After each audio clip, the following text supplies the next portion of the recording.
The Info-demic, played for suckers, and not so kindly.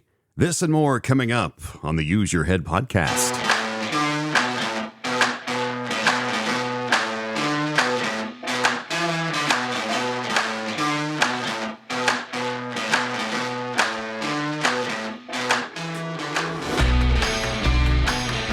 I'm delighted to welcome you to the Use Your Head podcast. My name is John McClain.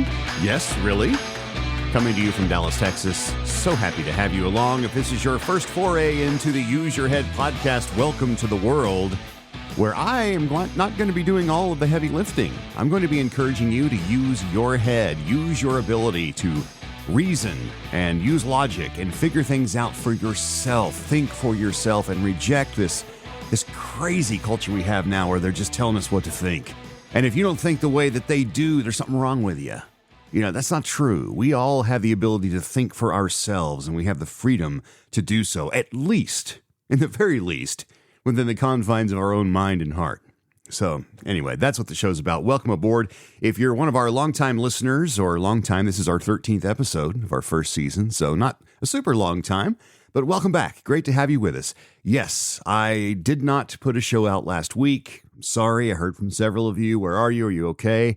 You know, that's life. You know, I was thinking, I just didn't get to it. I mean, I have no excuse. You know, it's like the kid, and why didn't you do your homework? I don't know, I just didn't do it. That's kind of where I was. I was engaged in other things. And in fact, I'll tell you a quick story before we get into the material today. 3 great topics today, by the way. Years ago, when I lived in Arizona, as you may or may not know, I enjoy doing the theater from time to time, performing in the theater. And don't have a lot of time for it anymore, but I did more and more in the past. And so when I'm in Arizona, I'm working with this theater company, and I was cast in an old musical called The Pajama Game. And, you know, frankly, if you're familiar with the show, not my favorite show in the world, but, you know, I thought, you know, it's fun. I had time. Well, the show is being directed by a woman named Dee Wood. Dee, back in the day, good friends with Dick Van Dyke, she was a choreographer is what she was known for.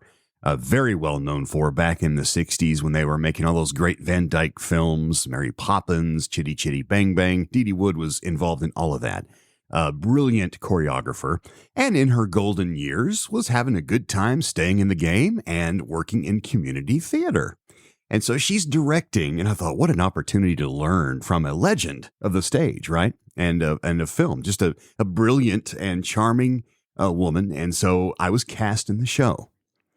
And so I was really excited. I'm like, okay, you know, I'm going to do my best with this show. Cast in the show. The very next day, I mean, literally the next day, I get the email from Dee Wood. Hey, listen, we're going to put you in this role of a character named Prez in the show. And I'll send you the rehearsal schedule soon. We'll get started. Great. The very next day, I get an email from an audiobook publisher signing me to a big deal, one of the biggest of my career. And it was going to require me to not have time anymore to rehearse and work on the show. Now, the community theater show I was cast in was a freebie. It was a volunteer community theater, right? Just for fun, hobby kind of thing. And I had to call Dee Wood and tell her that I was not going to be able to do the show after all. And I'm just dreading this call. But I made it. And here's what she said to me. This is the brilliance of her career. She said, "Darling, don't worry about it. You always take the paying gig first." And so I thought about it. By the way, may she rest in peace. Ms. Wood passed away at the age of 95 about a year and a half ago. So a nice full life. But I've always remembered that you always take the paying gig first. And what she was not saying, blow off people that don't pay you. That was not at all the spirit of what she's saying. She's saying, look, there's a reality in the world of artistic creation, and it's an economic reality that we all face. And she recast the role. Brilliant actor took it over, probably better than me, and it worked out great. And I did the audiobook deal. But anyway, I was thinking about that this week as I failed to do a podcast. I had paying gigs, and I don't get paid for the Use Your Head podcast. It's something I do for fun and for you. Maybe one day it will generate income. Right now it doesn't. But what it does do is it generates lots of good thinking in our old brain bag, and we're going to be doing some of that today. Please rate us on the platform that you're listening to the show on. I'd love to hear from you. My email address is john@useyourheadpodcast.com. Off we go with topic number 1.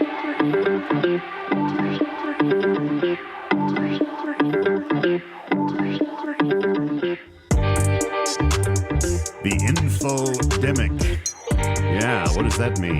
By the way, I may have coined another term on this show, the info-demic.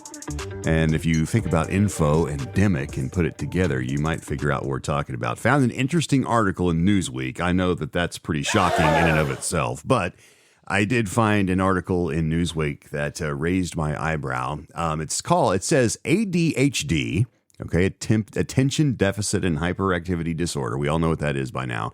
ADHD suspected in 1 in 4 American adults.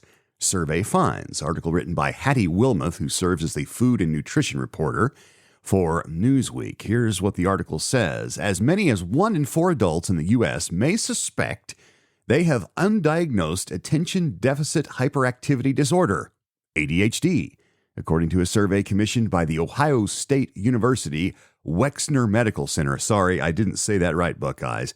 According to a survey commissioned by the Ohio State University Wexner Medical Center. Article continues. ADHD is a mental health condition that has been typically diagnosed in children, and usually boys, who struggle to concentrate in school. Videos online about ADHD in adulthood, especially among women, have spread awareness about the condition and led to many theorizing that they may have it too. This is something that worries psychologist Justin Bartarian, clinical assistant professor in Ohio State's Department of Psychiatry and Behavioral Health. Quote, I think there is also an over-pathologizing of normal variability in human attention, as not everyone can pay attention all the time or may engage in some of the symptoms of ADHD without them causing significant problems, he told Newsweek. All right, let me unpack that for you in layman's terms. This is very professorial. What he's basically saying is, look, some people just don't pay attention as well. It doesn't mean you have it. All right, that's what he's saying. Moving on. And by the way, I agree with him, but moving on. Research has suggested that many of the videos on social media discussing ADHD often contain inaccuracies. Really? Leading some to believe they have the disorder while something else may explain the difficulties they are having. Anxiety, depression, and ADHD, all these things can look alike. But the wrong treatment can make things worse instead of helping that person feel better and improving their functioning, he said in a statement. Emma Llewellyn, who has nearly 500,000 followers on TikTok and 400,000 on Instagram as Mind Over Matter, makes videos about her ADHD and told Newsweek that the topic gained popularity because so many of us grew up thinking that something was wrong with us and that we were flawed. When people began sharing their experiences online, it opened up a door for people to connect and feel validated for the first time in their lives, she said.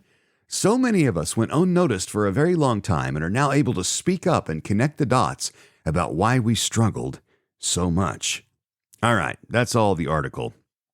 All right, so there's a lot here, okay? There's really a lot here. And, in fairness, not a big fan of Newsweek, but in this case, they provide a couple of different viewpoints that I think are pretty interesting. So let's unpack this by using our head. All right, now listen, I'm going to confess personally, I don't know about you, I used to be a card-carrying ADHD denier, okay? As an adult, I'd see people go, well, he's got ADHD, and people in my family, kids in my family, all right? And I used to say, what a crock of baloney. All right. They're just lazy. They're soft. They're not being pushed hard enough. I was that guy. All right. But, and look, I knew a lot of kids. When I was a kid, nobody had this. This wasn't a thing when I grew up. We had kids that had learning disabilities. And so they, and then there was various things that caused that. But this was not a thing back then. And that doesn't mean that it's not real. But in my mind, years ago, I was kind of a denier. Now, it seems it's everywhere. I mean, how many kids do you know? Oh, he's got ADHD, so we got to get him these pills, and he's got to do this thing after school, and he's got to go to he's got ADHD. The ADHD. It's everywhere. All right, it's everywhere. And parents, it seems, are all too eager to allow kids to be drugged. Just pop him a pill and he's fine. And I've seen kids on these different medications. It dulls them. All right, it bombs them. It numbs them. They're kind of like, they're very chill. They're not misbehaving, but I don't think they're paying attention anymore either. That it takes care of the hyperactivity for sure. But I always thought that that was part of kind of being a kid, right? Kids are rambunctious. That's they're kids. Anyway, don't want to swerve too far off the reservation here. But using my head, this is a great exercise, by the way, in logic. What's changed? All right. Now, I'm going to assume that you'll agree with me that people have not changed. Humanity is the same as it was from the Garden of Eden. We are human. We're flawed. All of us. We haven't changed. The world around us changed a lot. But humanity has not changed. But what has? All right. Something has changed. And so I wrestled with this a little bit, used basic logic, used my head. And it was glaringly obvious to me, and it led me to the topic of, or the title rather, of this topic, the Info-demic. Mini-tech.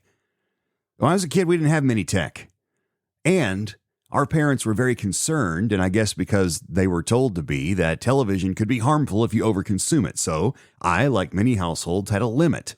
All right, I could watch, and it wasn't much. It was never more than an hour of television per day.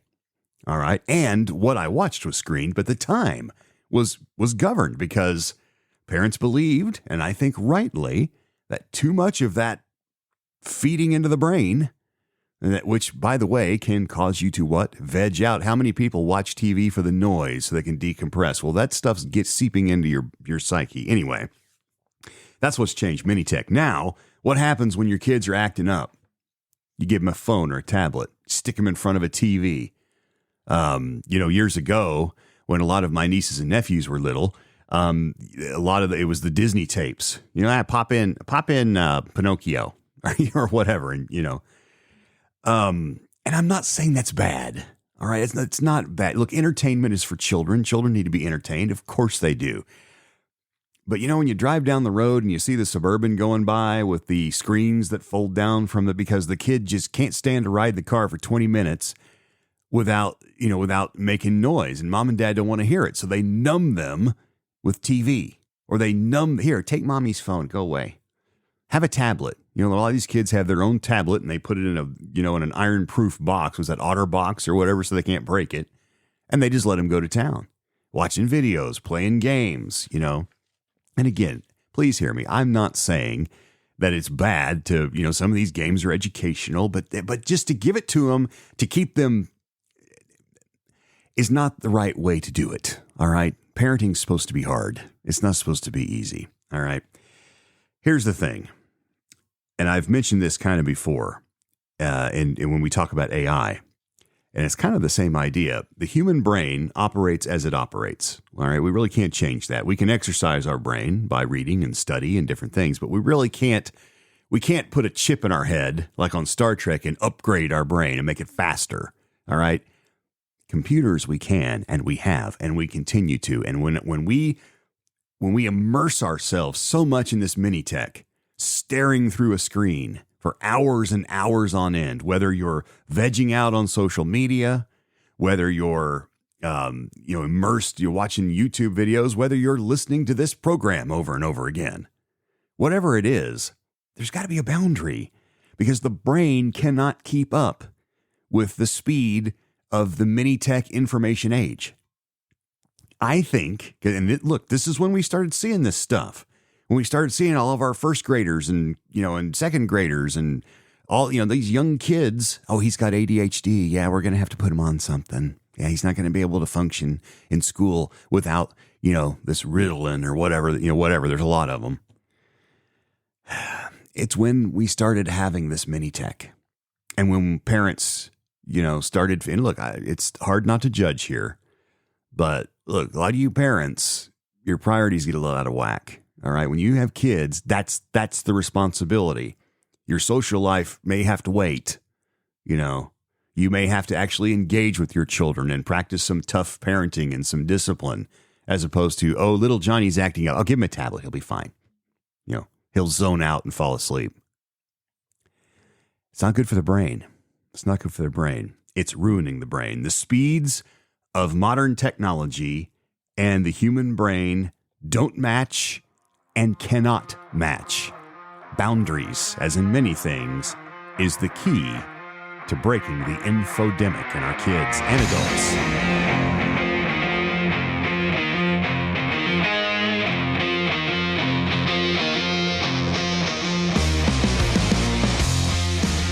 you know it or not, you have plopped down right in the middle of a half hour plus of thinking and logic using our heads. This is the Use Your Head podcast as we roll into topic number 2, played for suckers.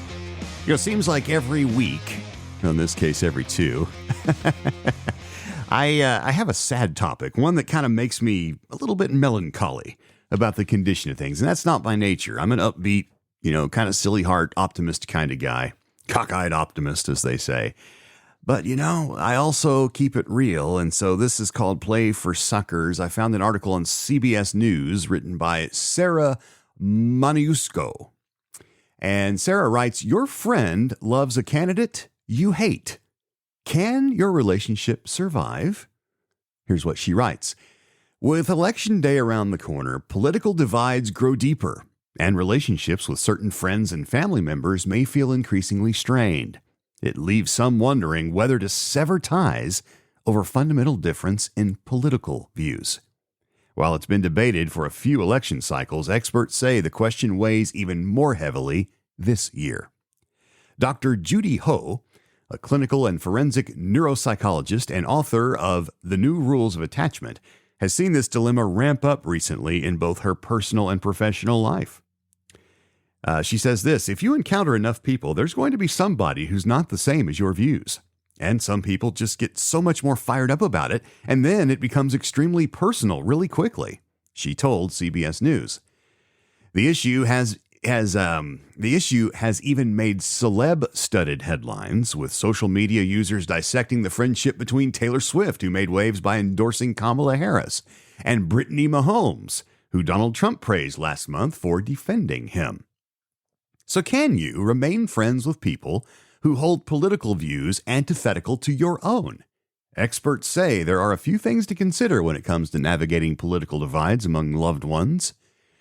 Political divides are really problematic for relationships because they're often deeply intertwined with people's identities and core values, said Ho. When the beliefs are challenged, then it feels much like a more personal attack and it triggers a defensive reaction. She says some research shows that when people encounter statements that contradict their deeply held beliefs, their brains react similarly to facing a physical threat. It puts them into a fight or flight stance, and that makes conversation impossible because when you're in fight or flight, you're not going to have any kind of productive conversation, she says. All right, we're going to stop there. You get the gist. The article goes on and talks about a few other things, but it's all basically centered around this, that in today's environment, we are reacting with a fight or flight like animals. All right, that's what Ho is saying here. That's, you back an animal into a corner to where they literally have only, you reduce their choices to one or two things, fight or flee, fight or flight, right, to protect themselves. And she is hypothesizing that that's where we are, where our political lives and personal lives intersect. And I think about that, and it just crushes my heart.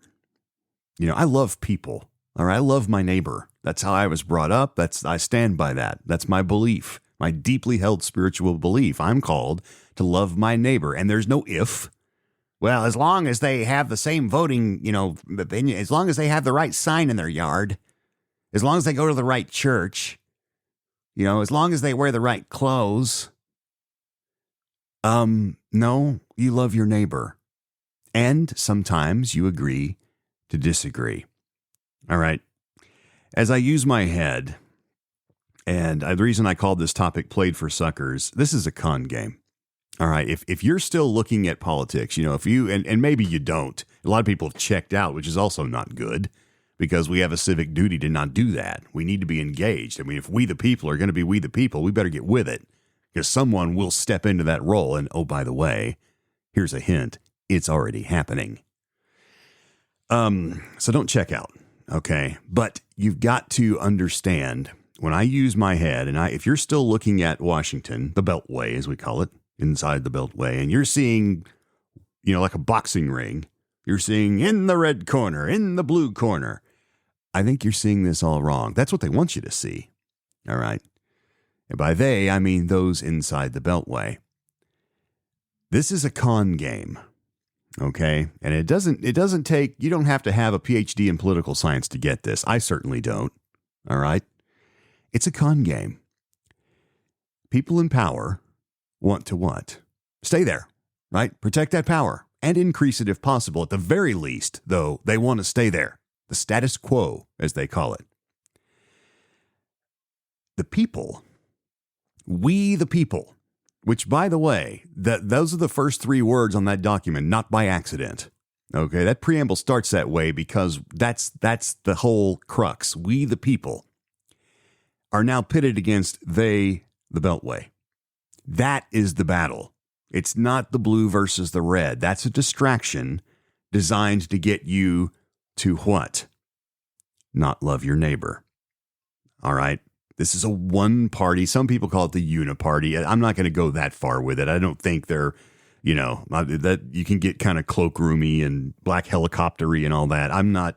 But what I do see is a bunch of people from every side of the aisle, the two biggies and the others, who have a lot to lose if we the people take back over like we're supposed to in the beginning. It's an insulated economy. I've heard it said that inside the Beltway, they don't even have the same economy. You and I, if we need food, what do? We grab our credit card anymore or go to the ATM. We go to the grocery store, we buy food, and then we suffer palpitations when we see the bill. When people in the Beltway need things, they trade favors. They trade votes. It's what they do. It's called politics. And if it's done ethically, that's not necessarily bad, but it's not being done ethically in a lot of ways. They're protecting an economy where their health care is paid for by you and by me. So they don't have to worry about what health care costs. All right. They and their families for the rest of their lives are covered on your dime, on my dime. I'm not saying that's necessarily bad. That's a different debate, but that's the rules. They want to keep that. And the way they do that is they keep getting reelected and they increase their power. All right. You and I, all right, and really regardless of income, unless you're getting into the billionaire status where you're getting invited to the, secret political enclaves and all that, it's like this World Economic Forum, these Bond villains is how I think of them. We're not welcome. All right. We're them. They are us. We are them. And the best way to, quote, take care of the people, or to use an accent more appropriate to my meaning there, the best way to take care of the people, you get my drift, is to split them up. Wreck relationships. Wreck love thy neighbor. Wreck community.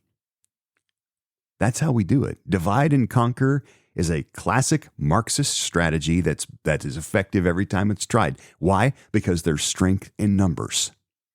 All right? There's strength in numbers. And that strength is what checks and balances the government, those that laud power over us. If we don't maintain the people, all the people, yes, we're going to disagree on things. That's okay. We the people must stick together and make sure that those who have been elected don't get too big for their britches, which has happened. All right. We've got to relearn. By we, I mean our culture, our society, everybody. All right. Regardless of religion, regardless of this whole sexual debate, regardless of any of that. If we don't get together and relearn the critical concept of agree to disagree, we're done for. We're done for.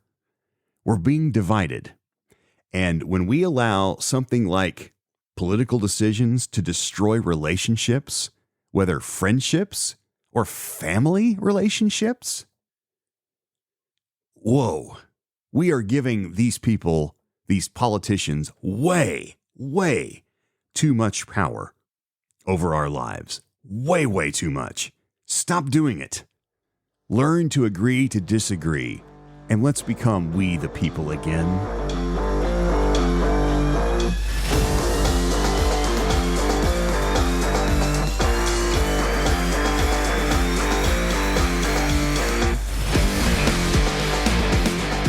Yeah, a little new music, kind of hard and heavy. That little intro reminded me of that rocket. You see that rocket this week that went up and then the little tower caught the thing? Technology is amazing. Love him or hate him, Elon Musk is a genius. And he's surrounded himself with some pretty amazing people. Pretty cool stuff. It's like you almost wonder if it's AI, but there were eyewitnesses. No, it really happened. I saw it live and in concert. Pretty wild stuff. This is the Use Your Head podcast. I'm John McLean. So happy to have you with me. By the way, we're kind of getting a little controversial this week on some different things. If you think I'm off base, I'd love to hear from you. John at useyourheadpodcast.com is the email address. I'd love to hear your comments. I'd love to hear your voice. If you'd like to record yourself and appear on the show, asking a question, making a comment, let me know. John at useyourheadpodcast.com. Topic number 3, not so kindly. This is interesting. This is from the New York Post, written by Alexandra Belusky. She says this: these 3 words in a text message mean you're being scammed. Here's why you should delete it immediately. There is a certain phrase that should now get your spidey sense tingling. That's a Spider-Man reference, by the way. This 3-word message is one that scammers rely on and could make you high risk to fall for a scam text. What are the 3 words? Would you kindly? It may seem like a friendly or harmless phrase, but your guard should go up immediately. Even the single word kindly should read as a red flag. The word kindly is simply something we don't use in our common vernacular in the U.S., said Tim Bajarin. Tim is a 40-year veteran technology analyst, and he told Reader's Digest this in an interview published recently. You'll often hear it used in countries with British influence, perhaps once a colonial country where English isn't their mother tongue, such as Nigeria, India, or Pakistan. Because the word kindly is likely used by a foreign national, it's possible that the message is being sent by someone in an overseas boiler room, out to scam you. If you see this word or phrase, it's a red flag, similar to poor spelling or grammar, he added. He's also the chairman, by the way, of the San Jose, California-based market research company Creative Strategies. All right, we're going to stop right there. There's some more quotes about this. So they're basically saying if you see an email or a text that comes in and says, would you kindly, red flag, nope, delete it. Now, I'm going to start off by saying it's probably pretty good advice right here, okay? Look, we all get these things, right? We get text messages and we get emails, and some of them are so pathetically obvious that we just chuckle and we pat the email on the head before we send it to the proverbial e-file 13. There are others that are a little more difficult to discern, a little more sophisticated, if you will, but they've decided that if you see the word kindly, and especially if it says, would you kindly, that you should 86 it right away. All right. So it's time to use my head here. Look, I don't want to make light of this, by the way. People are getting scammed out of a lot of stuff. And again, it's especially our seniors, right? Who a lot of this technology is still very new and mysterious to them. Bless their hearts. I mean, look, if you're young and you've grown up with this stuff, you have no idea what it's like living with computers in your pocket that are more sophisticated than anything you could have imagined as a young person. I mean, imagined. I'm not even all that old, and I still, from time to time, look at my smartphone and wonder, how did we get here? The power of that little computer is astounding. Astounding. Anyway, so I look at this article, like, okay, maybe. All right, maybe. Yeah, okay, maybe. Would you kindly? I don't know that I go along with the we don't use the word kindly or would you kindly. I'd say that from time to time, and I've never scammed anybody. But all of this aside, all of this research, and I sit here and I smile, I grin broadly thinking of all the ways they researched this to come, okay, now we can write an article. We've got some data. Okay, fine. Good for you. It's interesting. Great. But when I use my head, when I think about these text and email scammers out there, I don't think it's this complicated. All right. Could I suggest something else? And look, I've had some of my elderly family members say, hey, could you help me out here? I got this email and I feel weird about it. Could you look at it and just confirm that this is a scam or tell me what this is? I'm always, by the way, happy to do that for some of my elderly family members. And I'm glad they're paying attention and they're not just clicking stuff. But here's what I do. I don't take those and do a bunch of hardcore research and look up what the New York Post says or what, no. Here's what I suggest. Use your head. If something sounds too good to be true, it almost certainly is. If there's a Nigerian prince who has died and left you 300 million euros, and all you got to do is click this link and fill out a simple form, and we'll get the money wired to you right away. Use your head. If something's too good to be true, it probably is. I think I've mentioned to you before, in fact, I knew I have because I got it on tape. I studied economics in college, earned a minor in it, in fact. Was fascinated by economics, and more than the numbers, it was more about the human behavior, which is really kind of what economics is about. It's about how humans interact in our marketplace. The great economist Milton Friedman, who I loved reading his work, he was a brilliant man, said this, and this has become almost a household thing. A lot of parents will use this to teach their kids about money and so forth.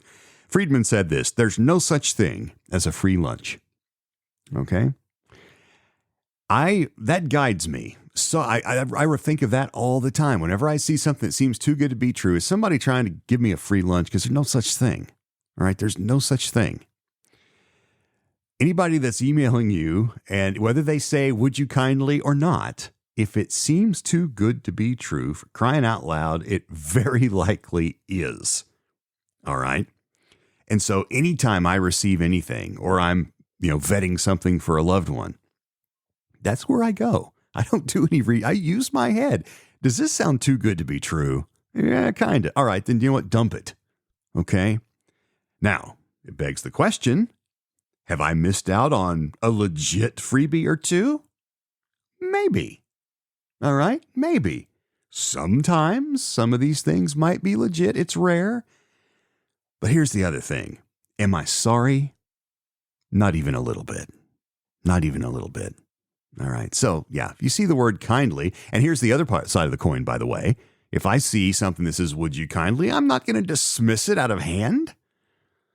I think it's erroneous to just say, if anybody says, would you kindly, despite what the data say, if somebody says, would you kindly, they're trying to rip you off. That's not necessarily true. The best thing to do is use your head. That's what this show is all about, by the way. Use your head. You have an ability to think for yourself, to use logic. Take some time, exhale, and use your head. I thank you for your valuable half hour of your time. Let me know what you think. John at useyourheadpodcast.com. That's it. I'll see you next week. Thanks for listening.